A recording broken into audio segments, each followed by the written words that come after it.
Now, get ready to talk hockey.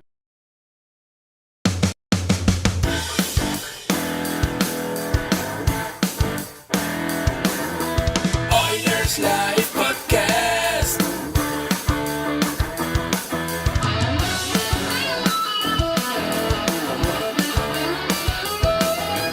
Oilerslive podcast.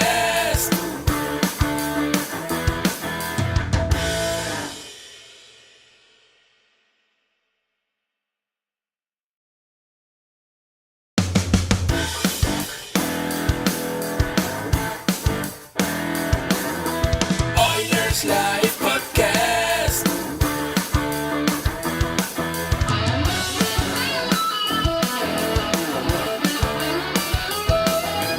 Oilerslive podcast.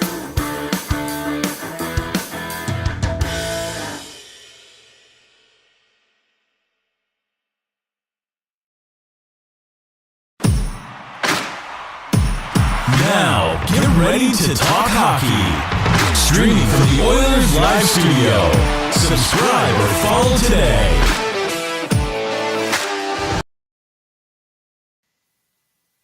Hey, it's Michael here, Oilers Live with another Wednesday night, 9 p.m. Mountain Time. It's a friend of Edmonton Sports Talk. Thanks to the guys over at Edmonton Sports Talk for having us on. You can listen to us live either here, YouTube, X, Twitch, Facebook, iHeartRadio, TuneIn, or right at edmontonsportstalk.com every Wednesday at 9 p.m. unless if there's a game.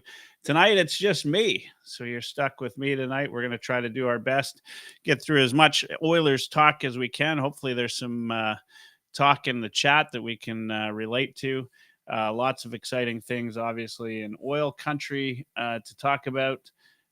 With Connor McDavid, 999 points. Nashville Predators in town.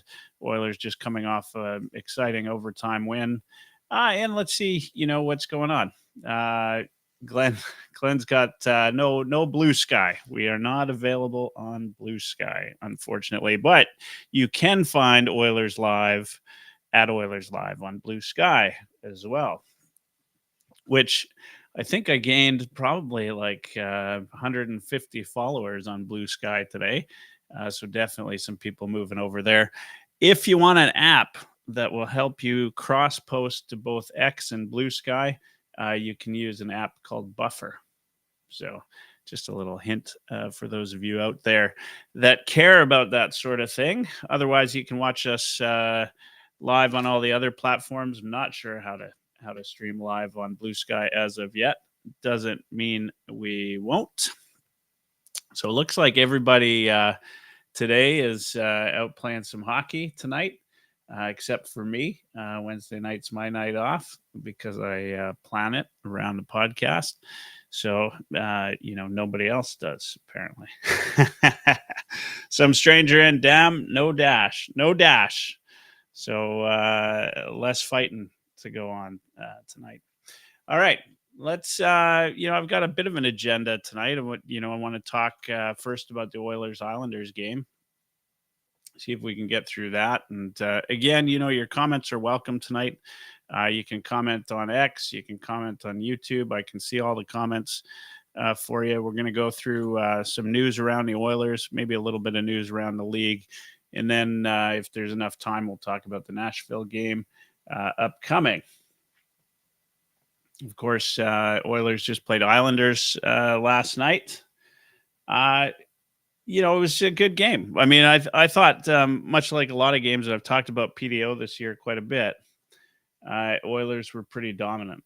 But there's obviously some challenges when you come out of a game like that, when you're, should run away with it, right? It was 3-1. It looked pretty easy. In fact, I think, the Oilers got a little bit lax when it got to 3-1, and the Islanders came back, and it was a team problem, really, right?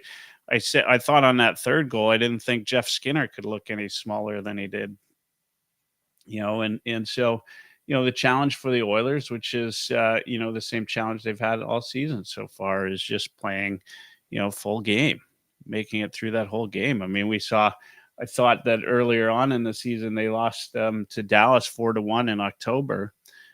They started out was one of their best games. You know, it looked like they were going to run away with that game, and then Dallas took it away. You play a game like against Vegas, and it looks like you're going to win that one, and you end up losing in regulation. You know, so no points on that one. Some stranger says Sorokin was tough to beat. Yeah, I mean, yeah, like that's goes without saying. We had our chances. I started to laugh after that one that Bouchard put onto McDavid's stick, and it went off the goalpost. I thought, I just thought this team's never going to score, and then it ends up going in the net shortly thereafter. But the Oilers got to find a way, like whether it's Sorokin or otherwise, they got to find a way to start scoring, and they did last night, right? Like you can't be upset with a 4-goal game, I think, right? Like it's and 2 absolute snipes by Draisaitl. I put a tweet out after the game basically saying, I mean, I think Draisaitl over the past 6 years has been the most consistent goal scorer in the NHL.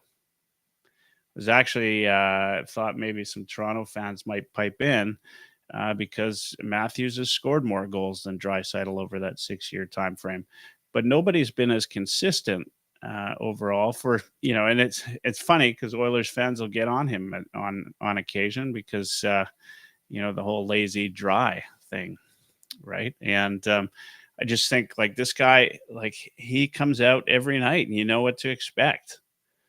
Right. Like he's certainly there's I think in some games there's a little bit of load management for him. I mean, him and McDavid play a lot of minutes every game. So you can't expect them to be, 110% every shift. But last night he was on. He scored his patented goal from down low and it looked good, and then that overtime goal. I mean, you couldn't ask for a more clutch goal against, as some stranger said, as Sorokin. It was a tough goalie to beat, right? And what are you going to do about that? So, but the Oilers, like they've made every team tough, right?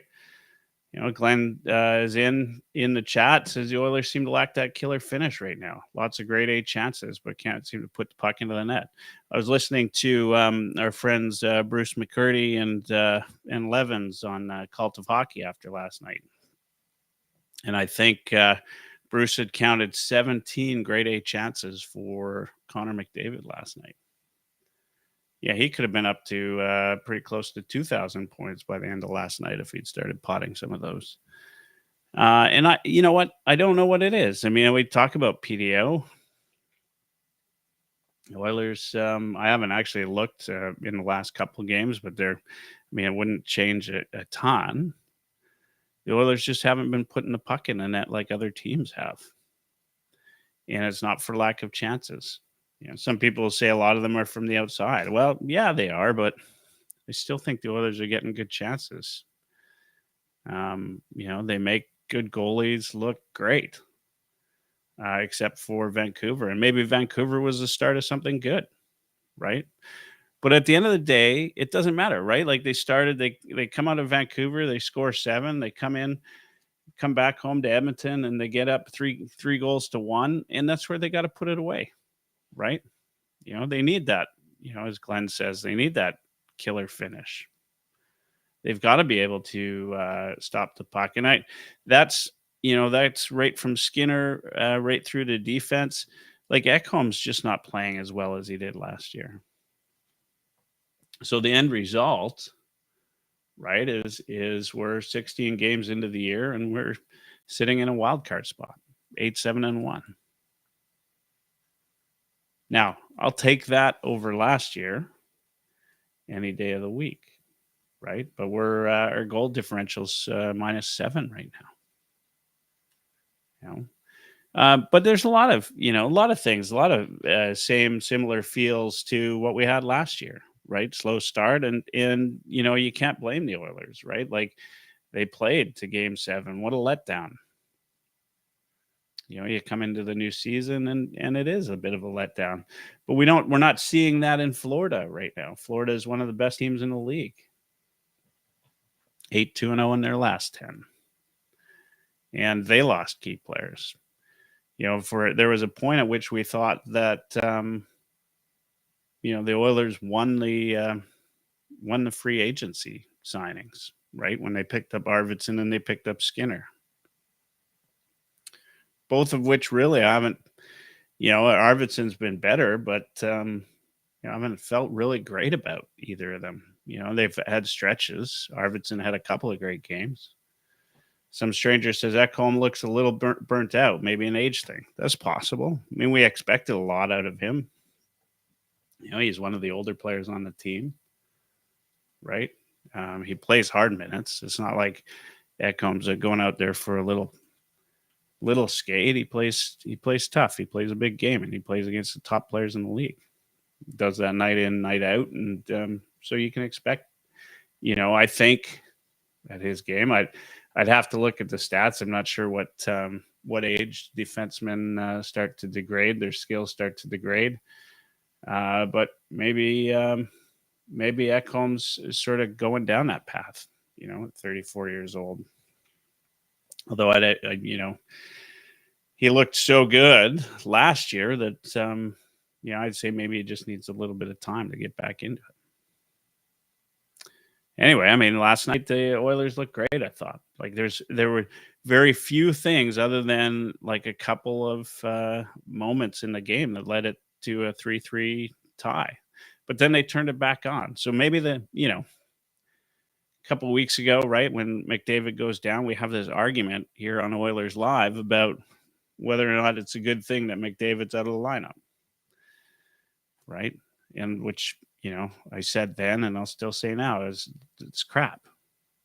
It's not good to have Edmonton's best player out of the lineup. It doesn't matter what, right? Like, that's who leads this team. You got to learn how to play with players like that in the lineup, right?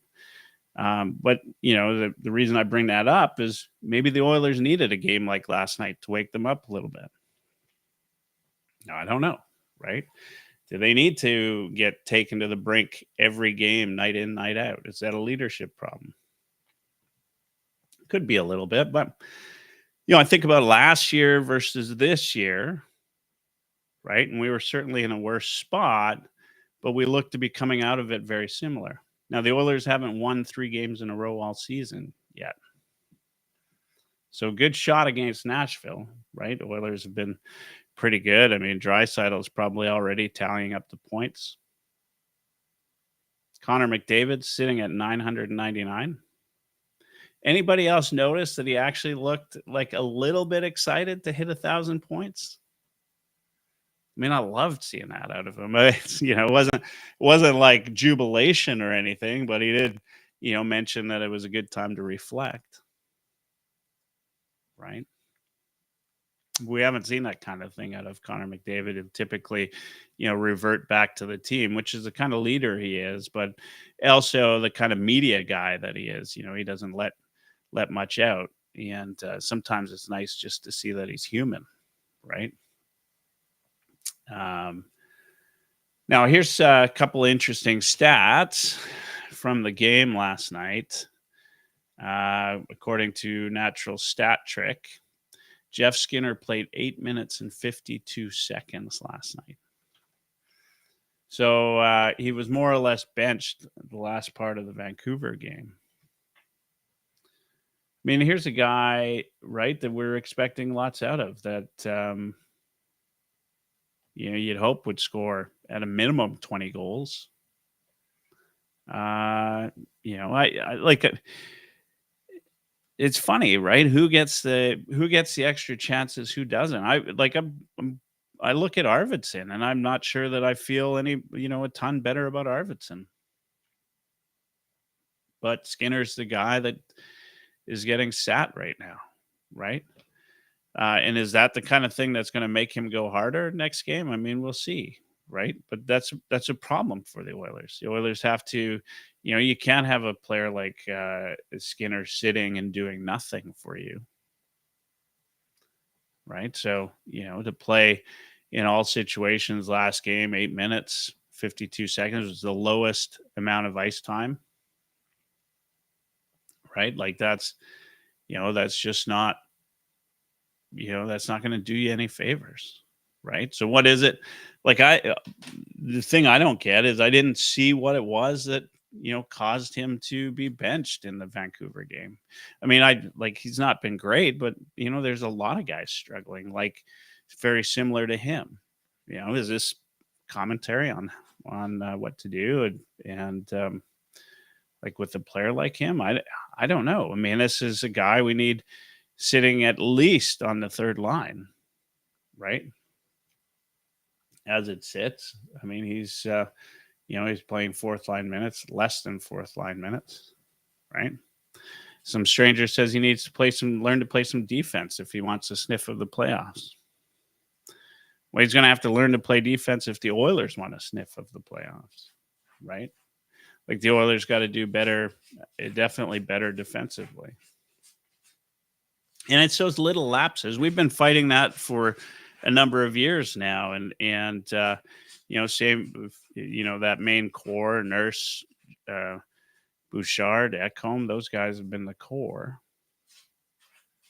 right? But little lapses on defense, both from a forward standpoint and a defensive standpoint, have cost this team many games, right? And that's all it takes. It just seems like the puck, when it goes down to our zone, somehow finds its way in the net. And it's not Skinner's fault every time, right? Like everybody wants to blame Skinner, but look, here's a guy that gets, he, by the time the season was over last year, we were all praising him. At least most of us were. Playoffs came around, same sort of thing. But last night, I thought on that third goal, I thought you couldn't make himself any smaller, right? Now, it wasn't all his fault. I mean, Ekholm couldn't take his guy out front. That's something like that ends up in the net. But you got to buckle down there, right? Most everybody that's probably listening in right now has played some hockey. You play a little bit extra harder at the end, right? When you see that the goalies, like, did they not know the goalies out of the net? Obviously, they had to know, right? They're professionals. So you play a little bit harder and you get, you fight that. And they didn't. It was just too easy to score that game tying goal. Now,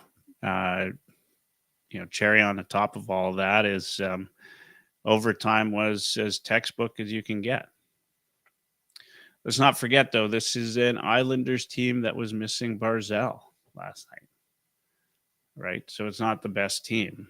So we got to learn how to beat the Vegas Golden Knights, the Winnipeg Jets. We got to learn how to beat, the Panthers and these guys, these top teams, right? We haven't, we didn't beat the Stars, right? We got to beat them. We're 1-1 against the dreaded Flames this year, right? Only one game left there. Anyway, it was a win, right? So they say, don't criticize a win. I'll take it, right? We needed it. It's look, the Oilers are, if you take out the first 5, they're 8-2-1 in their last 11 games. Right? Pretty good. Like I said this last week, I'll say it again. If the Oilers go, 6-3-1 or something like that, 6 out of every 10 games, I think we'll be pretty happy with the end result of the season, right? And we need that in order to get into the playoffs and to get whether it's a wild card spot or it's a divisional spot. That's what we need. We need 6-3-1 the whole way through. So we got Nashville, tomorrow. It's a big game, right? It's a big game against Nashville, and hey, the Oilers got lots to play for. Right? Let's talk about this. So, Connor McDavid, right? I think our season preview we did a couple of weeks ago, And I put the over-under on Connor McDavid's points at 130. And he started pretty slow this year. We know that. But I mean, how many guys do 7 points in 2 games? Right?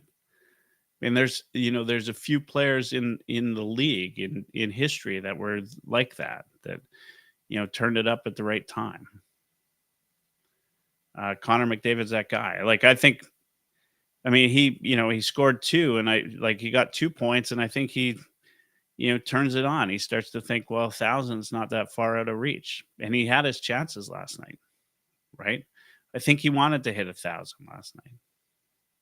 So, like the easy money against Nashville is that Connor McDavid's got 1,000 points. Is he down and out in the scoring race? I don't think so, right? Like 999 points. So it brings me to something. I just put out a tweet. If you go to @Oilerslive today, I put out a tweet. I said 999 points seems unreal.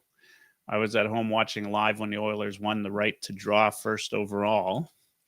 I remember I was watching in the living room, and I was standing. I was so nervous, and probably one of the biggest cheers I've ever had as an Oilers fan. When I saw that Oilers plaque go up, the gold Oilers go up, and it was emotional. I remember I felt like we won the Stanley Cup at that moment. That was probably one of the biggest things. Like drafting Connor McDavid was not a big deal because we all knew as Oilers fans that it was going to happen that day, right? That wasn't the hard part. The hard part was getting the right. And I should, saying hard part is nothing because the Oilers did nothing. They finished next to last. They had 11.2% chance to actually win that day. But there they go. They won it. It was great. So I called, I have this buddy Leith in Calgary. I called him up, and I think we were both screaming like, teenagers, that the Oilers won. Had some Sabres fan friends that were not too happy. Right? Anyway, it's like April 18th, 2015. Right? Where were you? Right? Everybody, there's a lot of moments in your life that you remember, but Oilers fans will always remember that day.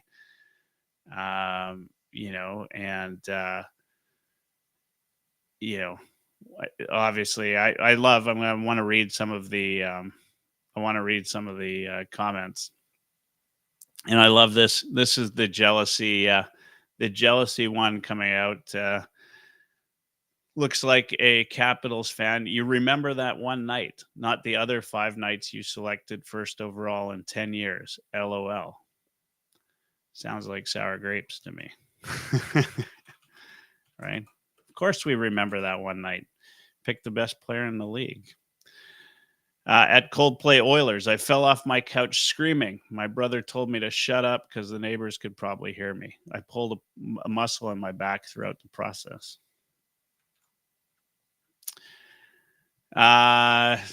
Drinking a kokanee, and when he pulled the Oilers card, I was so excited I jumped up. The beer flew out of my hand and it hit the roof. I was jacked.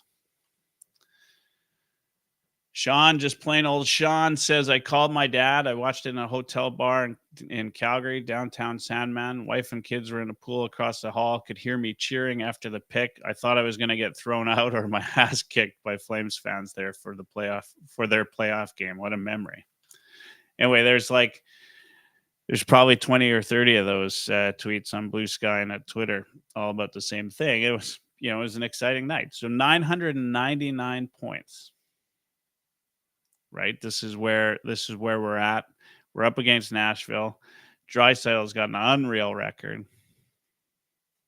And we've got Nashville up. So looking to be a pretty exciting night. Let me know in the chat if you're going to be there. Quaddy's in the chat now. He says, Jeff Skinner will probably end up as trade bait. Where does he fit in the lineup when a healthy Kane returns? I mean, look, we're 16 games into a season, And Quaddy, I always love your comments. We're 16 games into a season. We've seen flashes of what Jeff Skinner can bring. But he's had some trouble adapting to the Oilers game, right? I don't know if he's had the right talent beside him. Like they expected to put him up in the lineup early on. And the chemistry wasn't there early. But, there's the challenge and the NHL is not the place to be trying out new things necessarily all the time. Is they didn't keep him there. So he didn't get any, he hasn't had a chance to have any chemistry with anybody. He's pushed down the lineup to the third line. And part of that was we thought maybe on the third line, right, Jeff Skinner actually makes that line better. But the thing is, he just hasn't. He hasn't done all of that. And so anyway, I mean, we're 16 games in. I mean, if trade bait, I think it's still early, right? The Oilers won 4-3, could have been 6-1 last night, 7-1, 8-1. Ended up being 4-3. And they did it without Jeff Skinner in the lineup. Basically, I mean, he played 8 minutes. Not consequential. So where does he fit in the lineup when a healthy Kane returns? I mean, look, the Oilers, Kane's going to bring something to this team, but also, this is not necessarily the case of Mark Stone, right?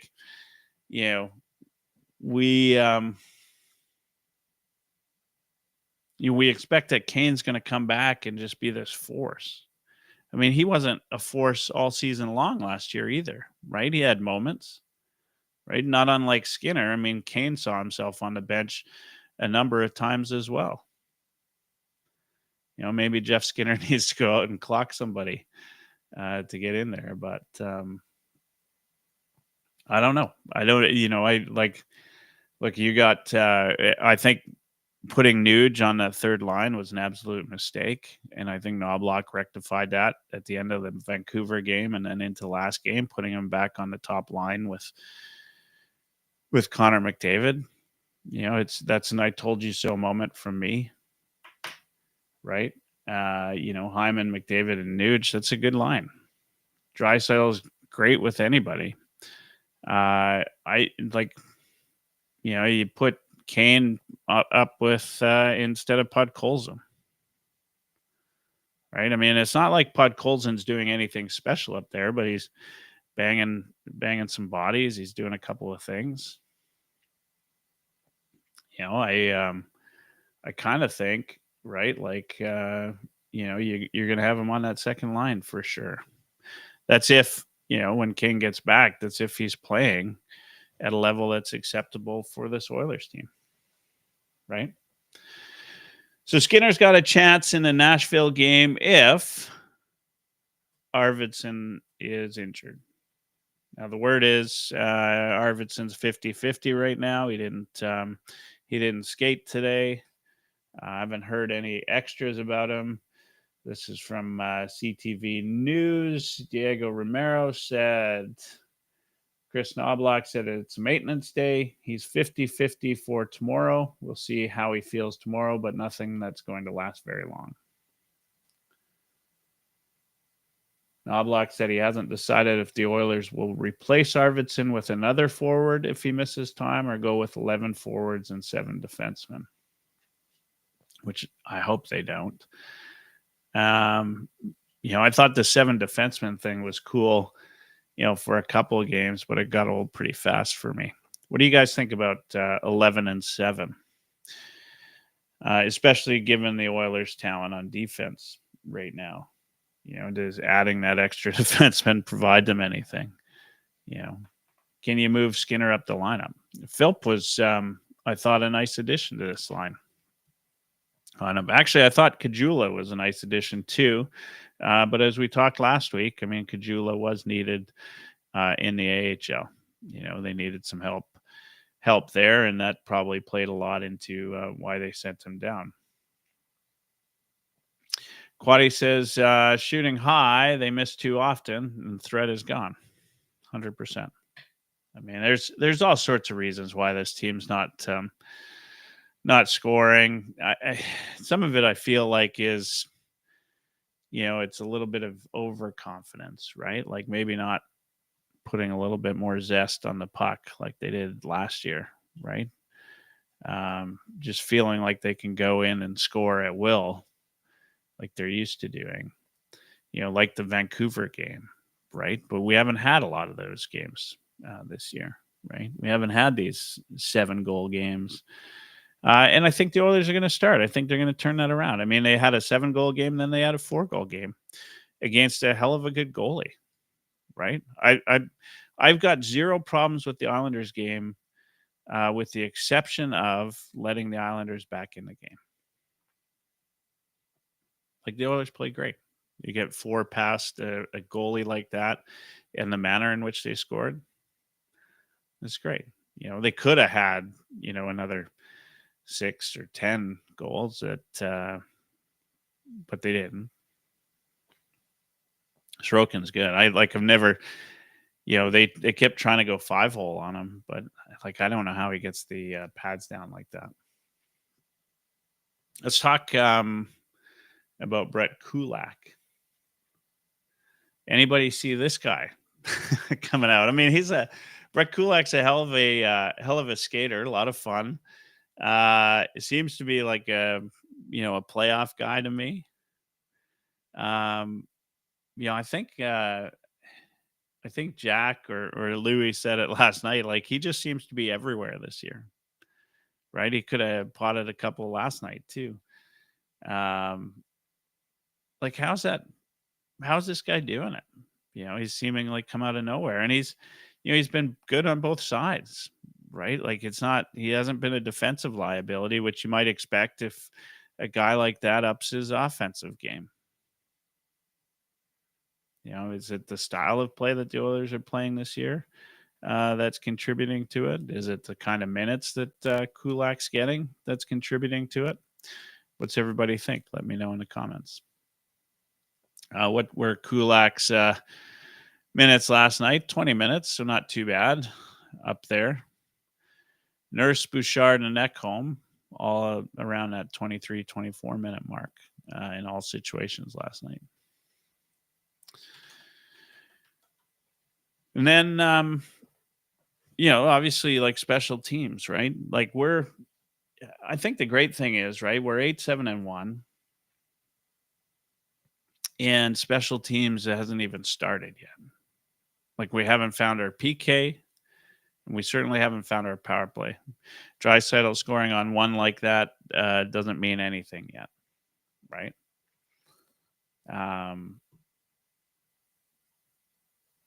The power play is going to come around, right? You can't have McDavid, Draisaitl, and Bush on a power play and it not score. I mean, they're just going to eventually. It feels like a little bit like, maybe they're snake bit and they're trying to walk the puck in the net sometimes. Even last night, there was one point where it felt like they were. If you went on Twitter, it was near the end of the period. I mean, you all know which one I'm talking about. And McDavid was out there, and among others. And it seemed like the puck was just sitting there waiting to be put into the empty net. And the Oilers were trying to pass it in the net. That's how the power plays felt this year, right? If you went on Twitter, though, at that point, it was everybody was yelling "shoot" was pretty much the only tweets that you would see, or X, I guess, posts you would see on the platform at that point in time. But the power play is going to come around, right? Just like McDavid came around. 7 points in 2 games, 1 point away from 1,000 points. 98. I think 98 players have done it before him. In the history of the NHL, only 98 players have 1,000 points. Feel free to correct me if you know something otherwise in the chat, but I believe it's 98 players. Absolutely unreal. Like the guy is inhuman. He's going to make 1,000 tomorrow. Yeah. It's going to happen. I'm probably as excited as I've ever been. Right.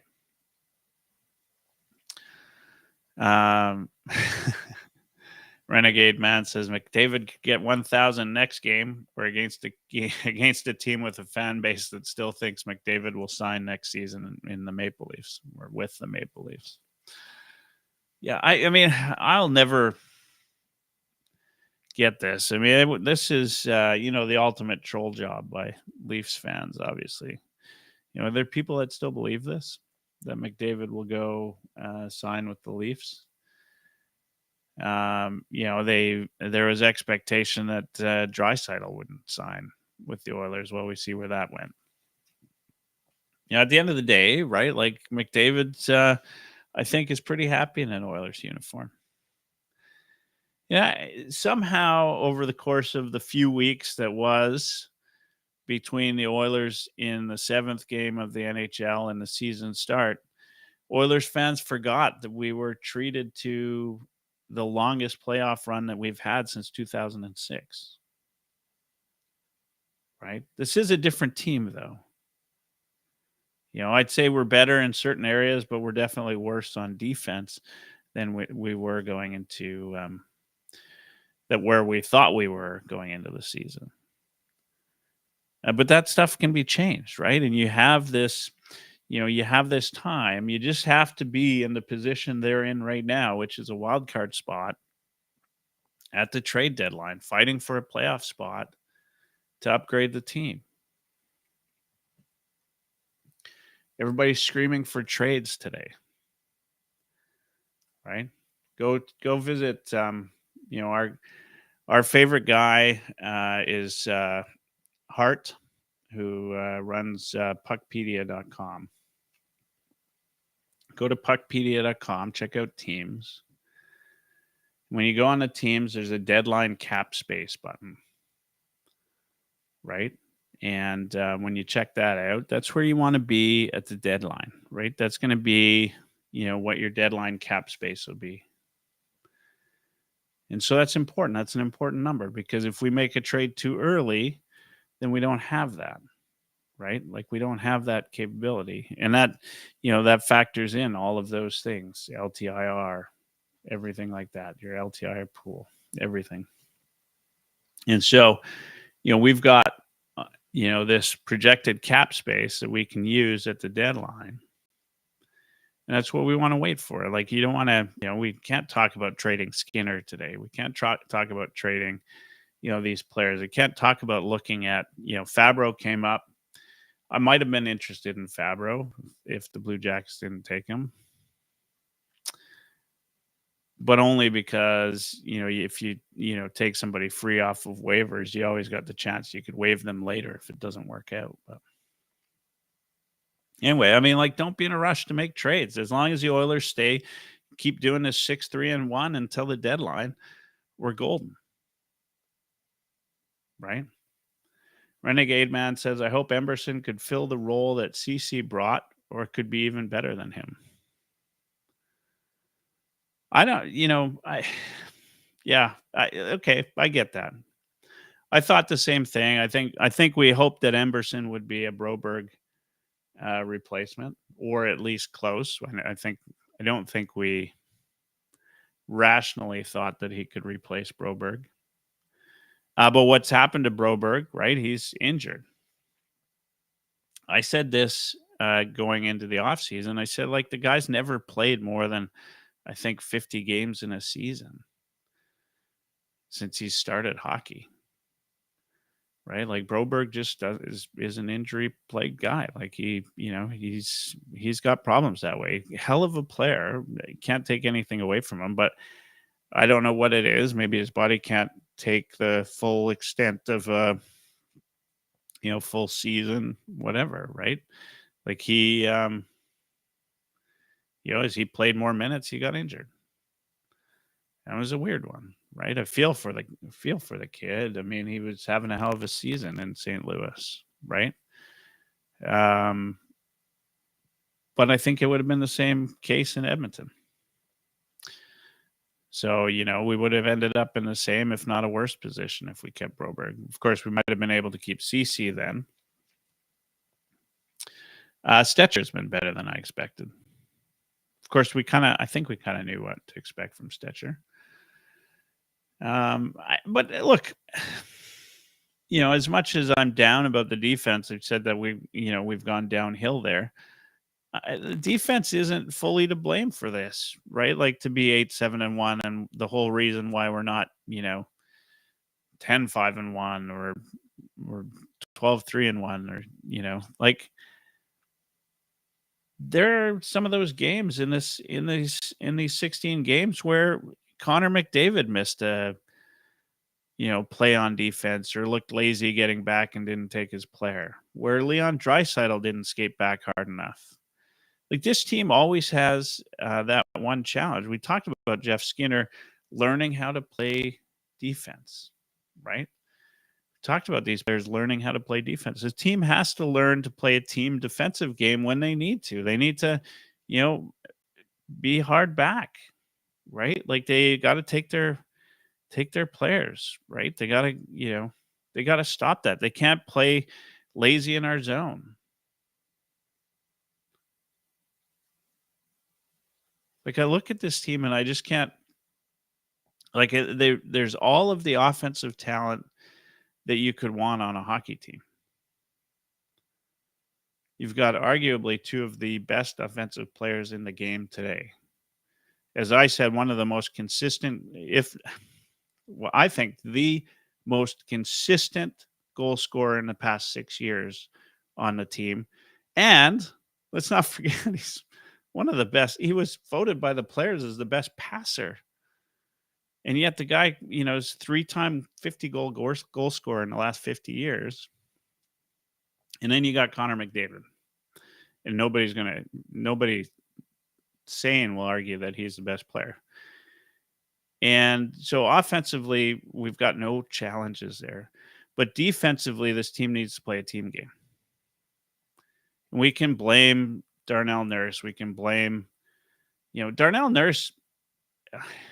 I mean, when you look at him, how many times everybody gets upset with the whole starfish thing? The time he starfishes is when it's a 2-on-1. At that point, it's not his fault anymore. Like at that point, somebody either pinched when they shouldn't have pinched or had a hell of a time getting back, and Darnell Nurse was the only guy back, right? Thankfully, we haven't seen that this year. Point being is this team's always had a problem playing team defense. Not just defense, but team defense. And that starts, sadly, with, our two top guys. But look, that's the whole team philosophy, though, right? Like you got those guys playing the minutes they play. They're not always going to have the energy to get back. So look, we're a 4-3 team. I would just like to see in cases like the Islanders game where we're maybe more of a 4-1 team. And you give a little bit more of a shit when, there's 2 minutes left. You're up by only one goal. And the other teams pulled their goalie, right? You got a little bit more urgency. On every single player has more urgency, right? Right up to the goaltender. Like Jeff Skinner. Not Jeff Skinner, Stuart Skinner, sorry. Jeff Skinner's not playing, as we know. So would you, is anybody out there, and, again, tell me in the chat, like, what's your thoughts on Jeff Skinner? What's your thoughts on Arvidsson, right? What's your thoughts on the lineup today, right? Were you going to keep Ryan Nugent-Hopkins, Connor McDavid, and Zach Hyman up together? I mean, Hyman's not been great, right? He's not been converting. He just doesn't. He seems to kind of miss that little extra step that he had last year. Is he tired? Hard to say. Like he had a chance at a breakaway last night. He got caught, right? McDavid gave him, I think it was McDavid gave him that beautiful pass, but he couldn't take off with him. So it didn't lead to anything. I'll look. Hyman's Hyman. He'll continue to drive the net, continue to do those things. But even there's one where McDavid tried to bank it off of him, and Hyman seems smaller than he normally does. Last year he seemed to make the he seemed to make the biggest wall on the side of the net, and you could just bank it off of him like it was the boards. This year it's a little bit different. Was that McDavid missed him, or is that Hyman not being big enough on the side of the net for McDavid to bank it off of him? But we need more out of Hyman. Hyman's a 50-goal scorer now, right? We need more out of him. Now that McDavid's maybe activated 7 points in 2 games, maybe that changes Hyman's future. We'll see. Draisaitl's been Draisaitl. Overall, he's been the best player on the Oilers, offensively at least, for the season to date. The only player that's come out every single night and made a difference out there. He's had some bad games. Podkolzin, you need more than just like a one puncher, right? Like there's just too much right now, too many inconsistencies in the lineup, and we can't necessarily blame the defense. But hey, look at all of that, and the Oilers have fought their way to 8-7-1 and a wild card spot through 16 games, and we certainly could be further further back, and we were further back at this time last year, right? We were talking about a rebuild possibly. Right. Oilers been tough, or been having a hell of a time at home up until last night. I think they only won the one game at home prior to last night.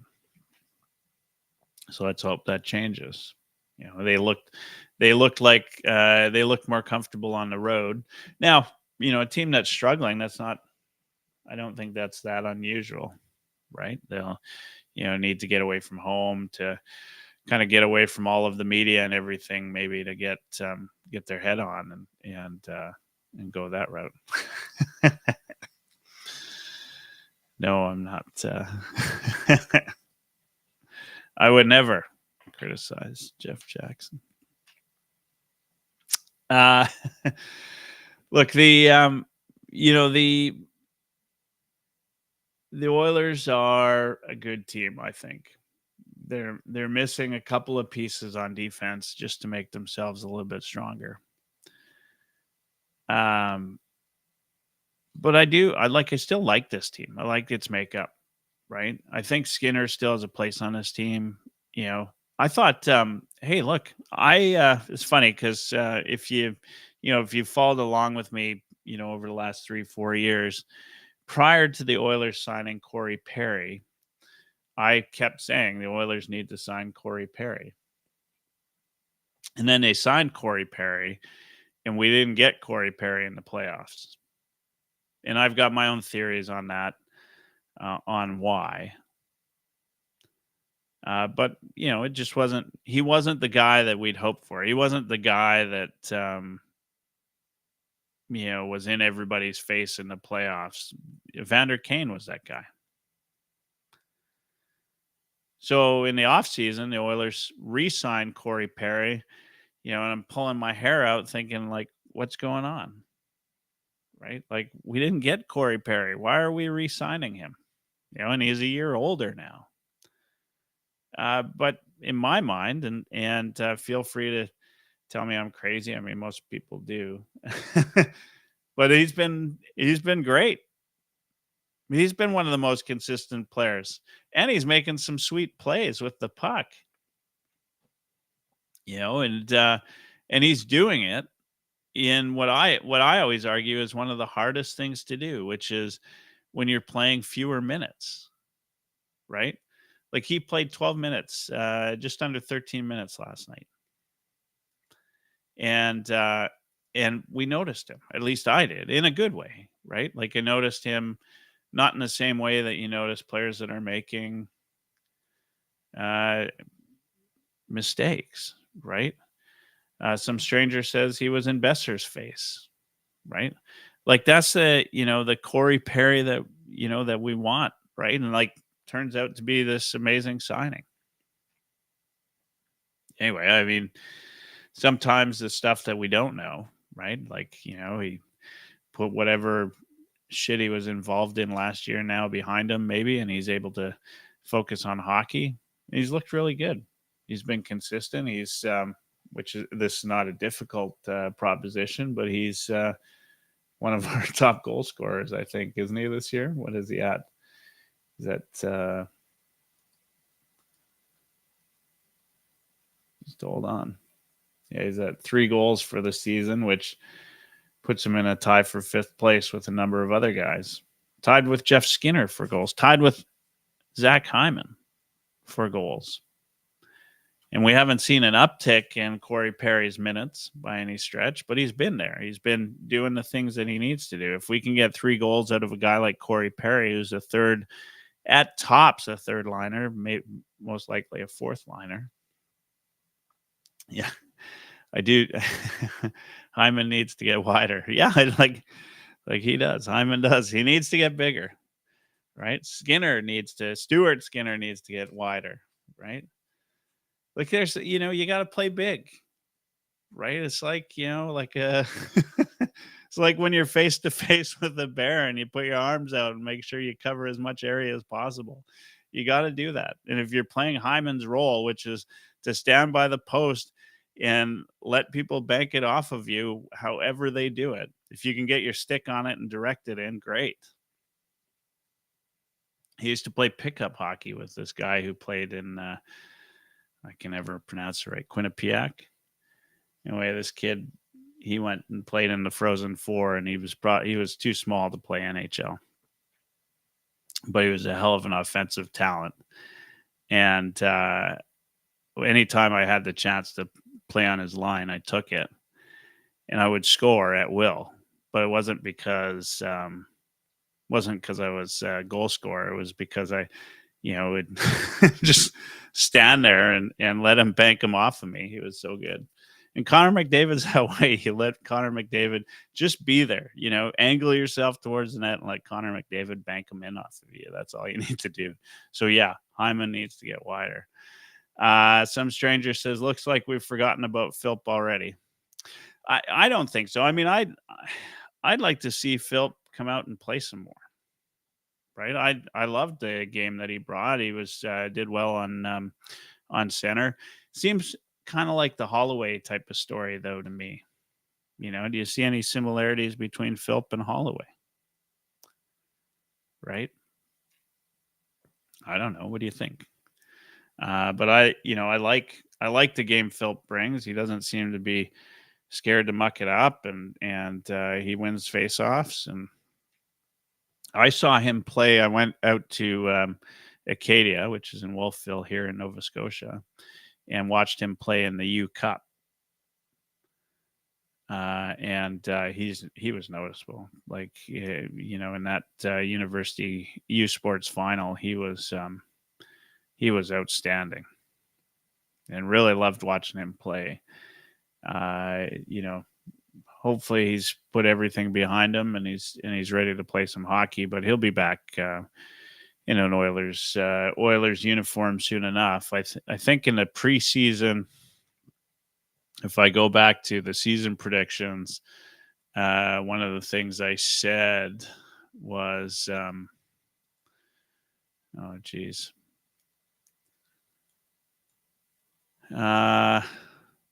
I said he'd have a breakout season. He was my guy for a breakout season for the Oilers. Like, so many things could happen. If Arvidsson goes down, right? Skinner doesn't play to what he's supposed to do. Like, you're going to have to look for a guy like Philp. And there's always a guy like that in the lineup that,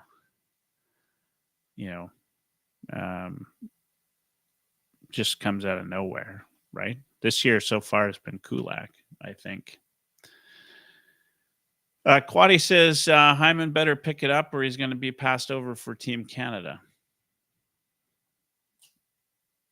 Yeah, I'm like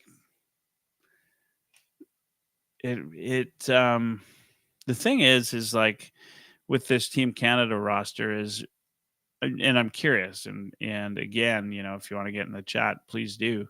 I'm curious how many of you would pass over Hyman when you're obviously taking McDavid, right? Like, the two of them have chemistry. They haven't had it yet this year, but it's not like McDavid's been running away with anything so far. Now he has had 7 points in the last 2 games, and Hyman's not carried along with that. But hey, like I think if I was picking the team, I'd probably still take Hyman. Only because I know I'm taking McDavid, and I know the two of them play well together. And that's a duo that I'd like to keep. It's going to be an exciting tournament. Having said that, if the Canadian team doesn't take Hyman, and Dash was saying this last week, and I tend to agree with him, which is, one of the challenges, with, this Four Nations Cup is, like, our players they all played to Game 7, and now they're going to go play again. And it's not going to be an easy tournament. Like, it's been a long time since we've had a best-on-best tournament like this. These guys are going to want to win. Right? Like, how are they going to be through that? I don't know. I haven't even looked it up yet, but what's the most amount of games you can play in that? It's got to be there's got to be a round robin, I would assume, and then a playoff style right after. I mean, do we want the Oilers playing in that? Do we want Stuart Skinner playing in that? These guys just made it to Game 7 of the Stanley Cup Finals. At some point, they're going to need some rest. In fact, I was listening to the Hangout this morning. Dash was on the Hangout with Edmonton Sports Talk, edmontonsportstalk.com. And Ron McIntyre is on there. He's got this new book, Gridiron Football, I think. You know what? I better get this right. Hold on one second. Ron McIntyre. So he's been around the league. Gridiron Wisdom by Ron McIntyre. Anyway, him and Sean Bell were talking, and they started talking about rest as being the secret weapon. Right? And so, this fact that the Oilers are, played to Game 7 of the Stanley Cup Finals, go right into the next season. Quaddy says it's 4 games. 4 games is 4 games, right? I think Sean Bell was saying, like, you gotta, even like this, like even playing all these overtimes, right? Everything. Like, the Oilers are gonna need some rest. I didn't realize it was only 4 games. Seems kind of lame. I mean, I'm a little bit disappointed they're only doing four nations. I would have liked to see. I don't know. They've played around with it so many different ways in hopes of expanding viewership, but it's a shame that we won't see Leon Draisaitl playing in it.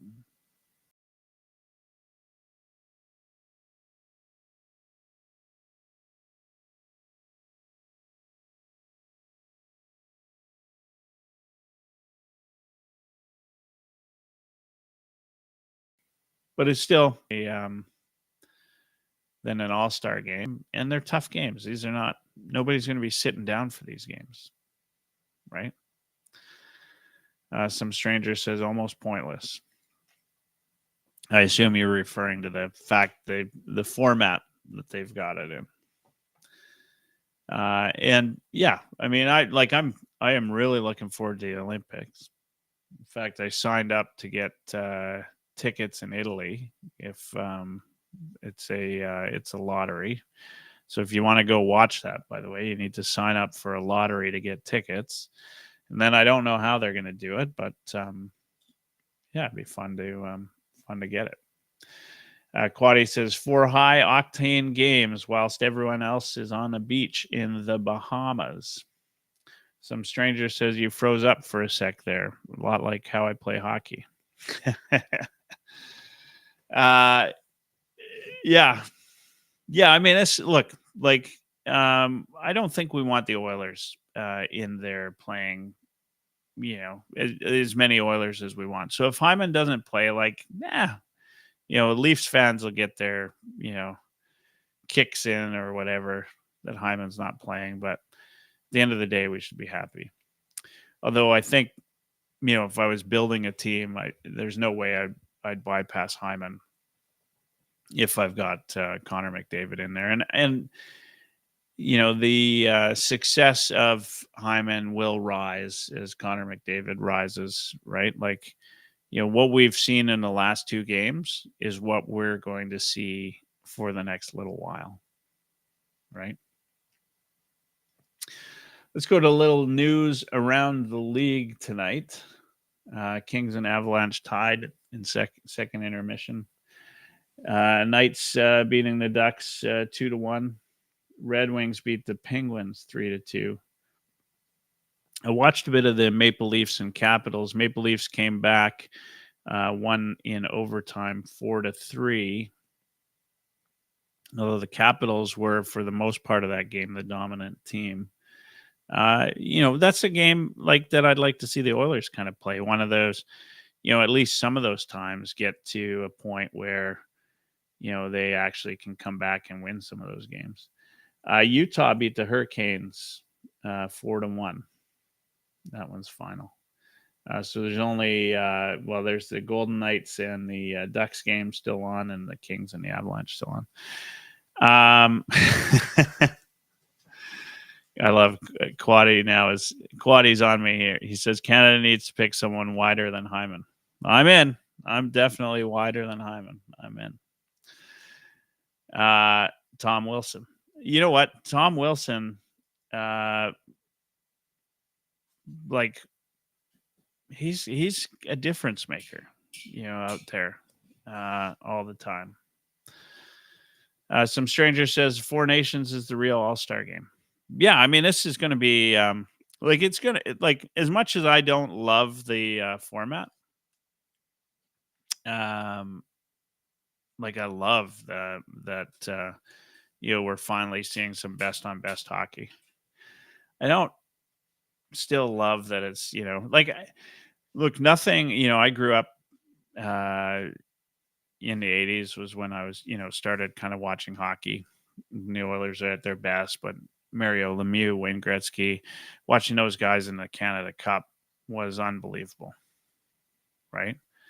Like the Canada Cup was just this unreal tournament, and it was a shame that they let it go away, right?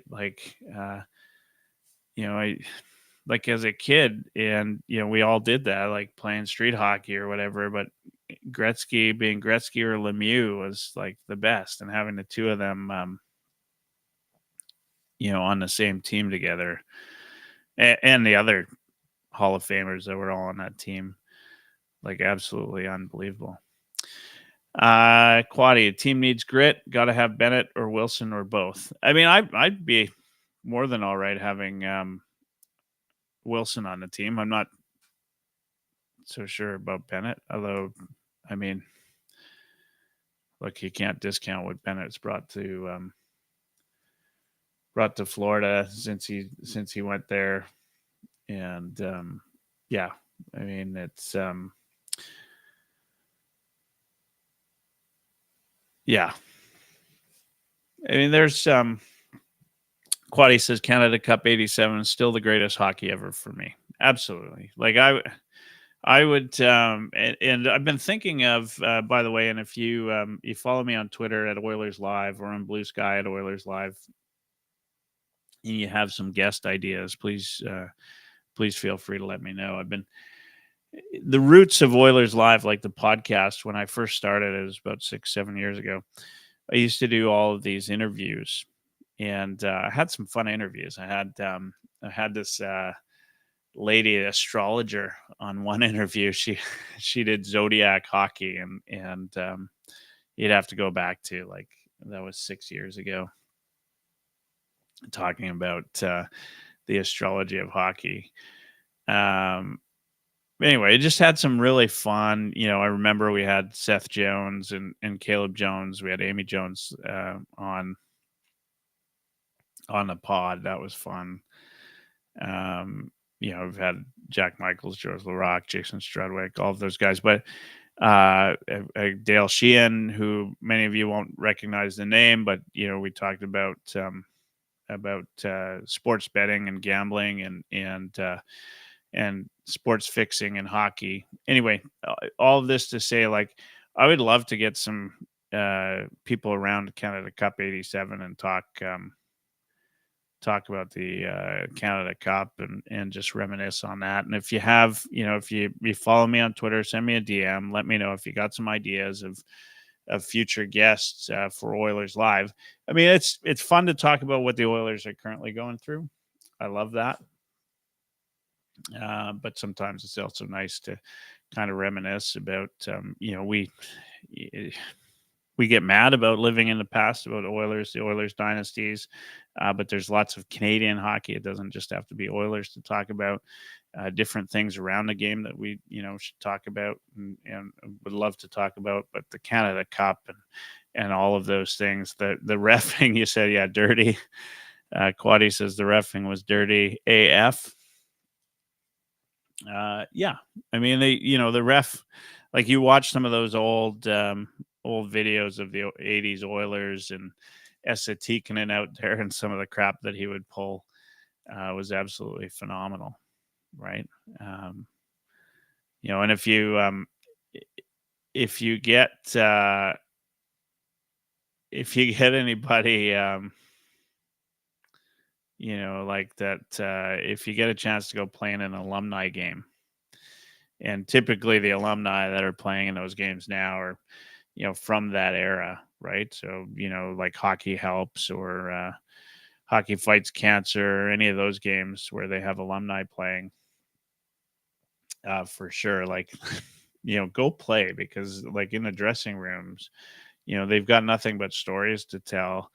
And they'll talk about, the stuff they got away with. And you see some things on the ice. I remember I was playing in Montreal at a Hockey Helps tournament, and I was playing on a line with Ethan Moreau. And I think it was Brisebois was on the ice for the other team. And Moreau starts yelling at him, screaming at him. And I'm like, oh, hey, like, Brisebois reasonably well. Are you having some fun with him? And he says, no, like, absolutely, I hate that guy. Right. And so, like, some of that stuff just never ends, right? Like, they, continue to either dislike each other, or they love each other, and they like, some of the chirps are great. I played on a team with Guy Carbonneau, and we were playing against Glenn Anderson, and Guy scored the game winner for us to win the tournament. And Glenn's chirping at Guy and saying, Where's your rings? Where's your rings, Guy?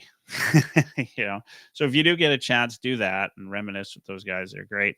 But if you have any idea of, like, some guys that you want me to get on the show, let me know. I'd love to get them on the show if you got some people. Jason, the conservative guy, says get Bob Stauffer on the show. Funny, you know what? I've reached out to Bob, I don't know, half dozen times, and never had a chance to get him on the show. And part of the reason is because Bob's extremely busy, right?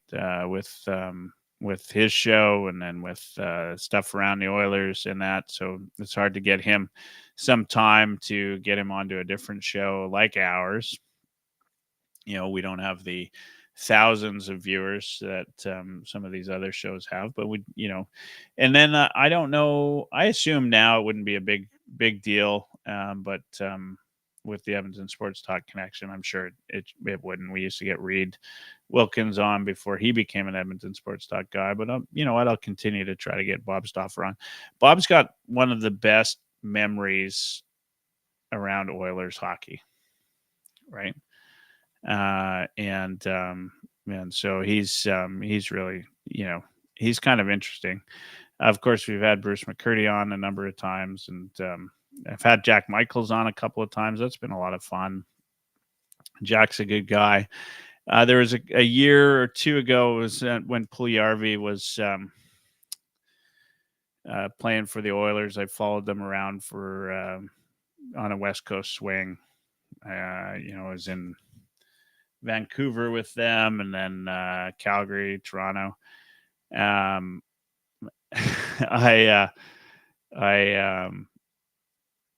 ran into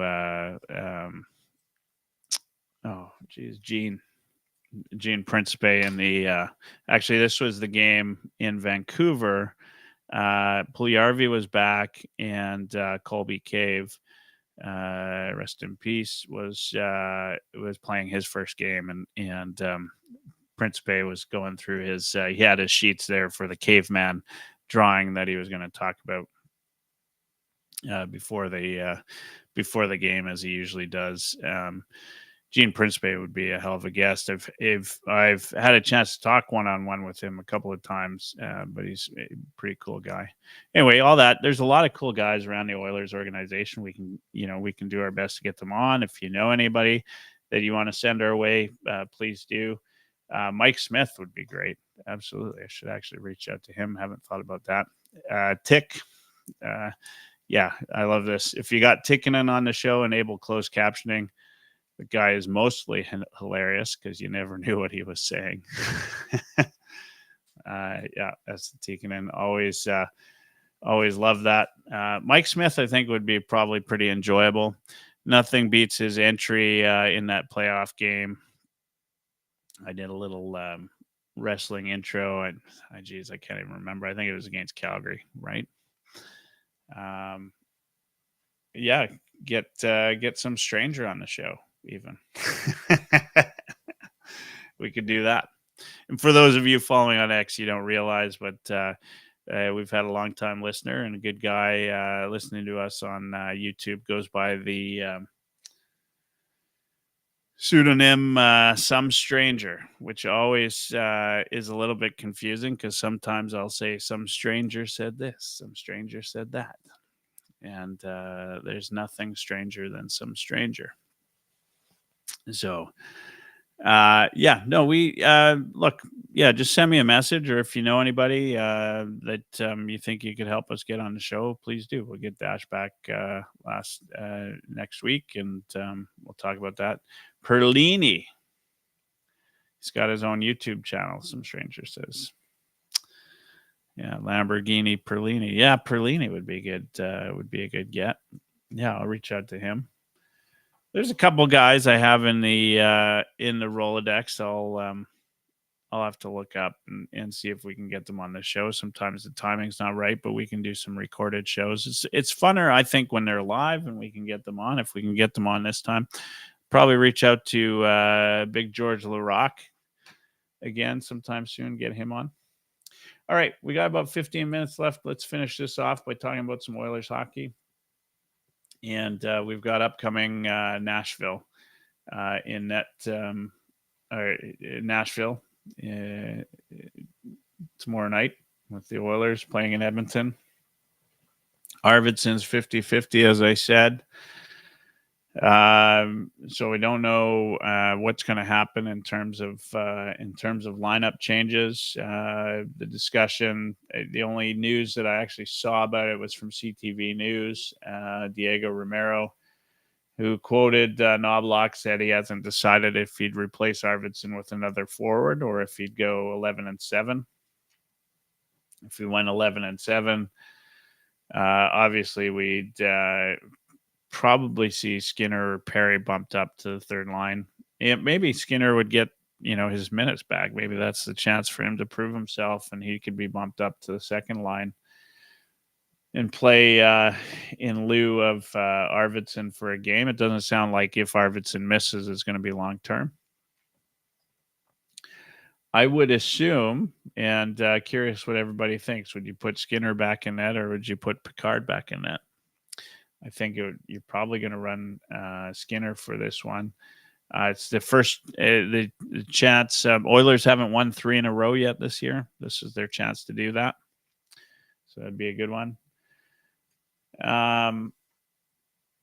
I think they'll probably keep Nuge, McDavid, and Hyman up on the same line, no matter if Arvidsson's out or not. Like that line from the third period onwards has been outstanding. So, the biggest question mark if Arvidsson is out is who plays on the second line, and I've got to think that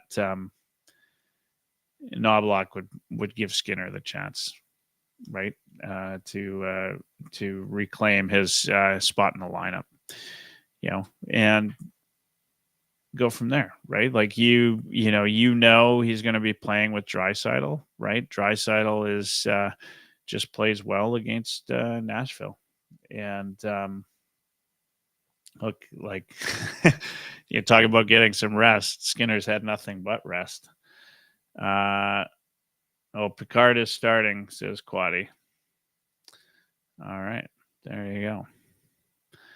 Well, so there you have it. I think Picard's been good though when he's been in net so far this year. Interestingly, after last game, and I started to see some things about this. Saw there was some news, even some articles on this. What's everybody think about the goaltending situation? I mean, is it too early to be concerned? I mean, if you listen to the Cult of Hockey after the last game, Bruce talked about it, which I think, Bruce is right. Like Skinner gets better as the season goes on. But people are talking about, how poor both goaltenders, their mobility in the crease. And there's lots of video to kind of go with that. And I think, when we look at that, you watch Skinner, he does seem to, if you go cross ice for the shot, he just doesn't seem to be there, right? He doesn't seem to get set up the right way or anything like that. And last year I went on this, if you followed along with us here last year, we got into arguments about this consistently. This is, maybe one of the big hot button issues in, oil country, which is, do the Oilers have the goaltending to take them to the next level? And, it's like year over year, is this what we can expect? Like, do we just have to wait and sit it out until Skinner gets to be the goalie that we think he is? Or, can we expect that of him early on in the season?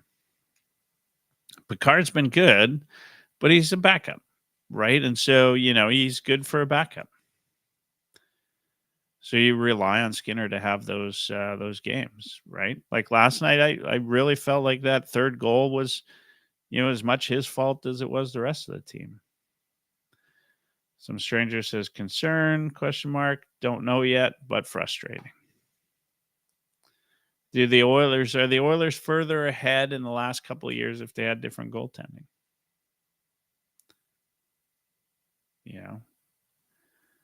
And I think this is probably the big thing here is it's been inconsistent, right?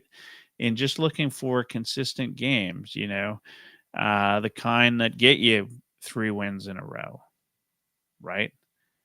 Just knowing that you can go out there as a team and not have to worry about making sure the puck doesn't get to the net. That those 1 or 2 shots that get there, that your goaltender's got them.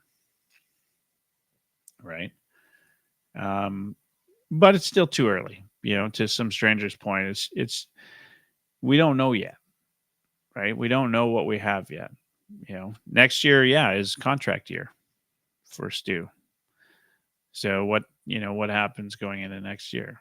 We're going to find out and see where that goes. Anyway, so there it is. Picard's going to start tomorrow, according to Quaddy, and some stranger confirmed. So if you didn't know, you heard it here first on Oilers Live on the Heavy Hockey Network. And we'll get Skinner in Toronto. So between now and, let me just see. Okay, so we've got the Oilers have Nashville, obviously, tomorrow. And then Toronto on Hockey Night in Canada on Saturday. Early start for those of you in Alberta. And then a back-to-back next week, Montreal and Ottawa. So this is actually a little bit of a good stretch for the Oilers, right? Like here they have Nashville. They should, they should perform really well against Nashville. They always seem to come up really well against Nashville. And then, it's Toronto. And here's something that I've had a lot of friends in media over the years, players, media that have followed the team, talked to the team, have been pretty close. And they talk about the excitement these players actually have around Hockey Night in Canada, which I always found really fascinating and kind of neat. And so, Saturday's game is against Toronto. This should be the kind of game that the Oilers get really jazzed for and can win, right? And it comes at a good time if they come out of this game tomorrow with three wins. They're going into Toronto riding a bit of a high. They've got Skinner will have had a little bit of a rest. I think it'd be good. I think they can win that. I think they can go for 4 in a row. And Montreal, they should. Montreal and Ottawa, I don't think they'll take. I think they'll split the back-to-back. All right. So normally I'd ask, if I had a guest, I'd ask them what they thought of the was going to be the record after these 4.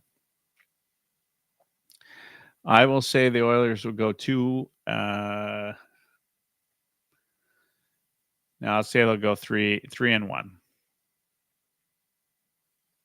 3-1. So I think they'll win tomorrow in. I think they'll win tomorrow in Nashville, or not in Nashville, in Edmonton. I think they'll win in Toronto. And if I had to guess, I think they'll take Montreal and lose to Ottawa. But I don't think they'll win those back in the back-to-back. I think they'll probably on the road a back-to-back like that's a little bit tough. And then they're back in for Minnesota. Minnesota's going to be hard. Good team. We didn't even talk about the Winnipeg Jets. Unreal story this year. Fastest team to 15 games. Hate to see another Canadian team do it, but also pretty remarkable. So we didn't talk about that. Lots of things we could have talked about. I actually made it.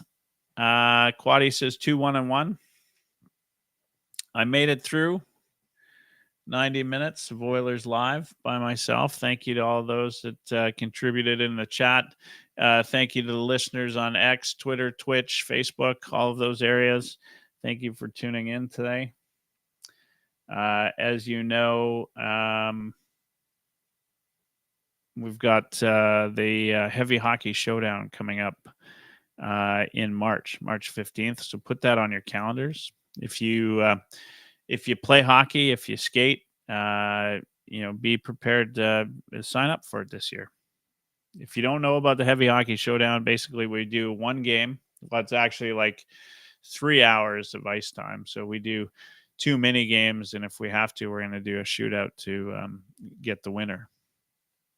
but it's Team Heavy Hockey versus Team Edmonton Sports Talk. We've got a cup. It's the Adam Zakuski Memorial Cup. We put all the money that we raised to the Sexual Assault Center of Edmonton. Last year, we raised close to $50,000, which is a pretty big deal. So make sure you watch for that. Watch on Twitter, on Blue Sky, wherever you are, at Oilerslive or at Heavy Hockey Net. And those details will be coming out fast and furious over the next little while.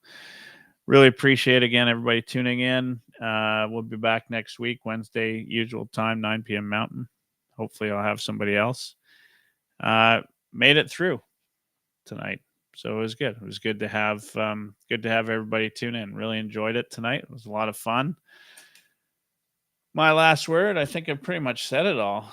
I don't have much more to say. I mean, we're just counting down the minutes, and I don't think we need to. So I'm going to call it a night from here and say thank you to the guys over at Edmonton Sports Talk for having us as a friend of Edmonton Sports Talk, where you can listen to us live every Wednesday, 9 p.m. Mountain on EdmontonSportsTalk.com or on iHeartRadio.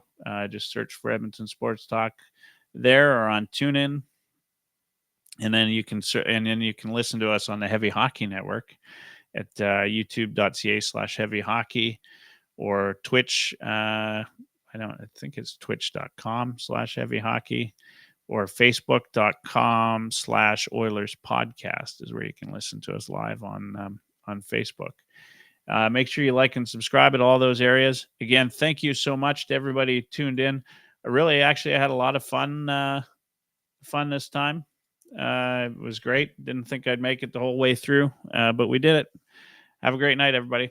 Good night.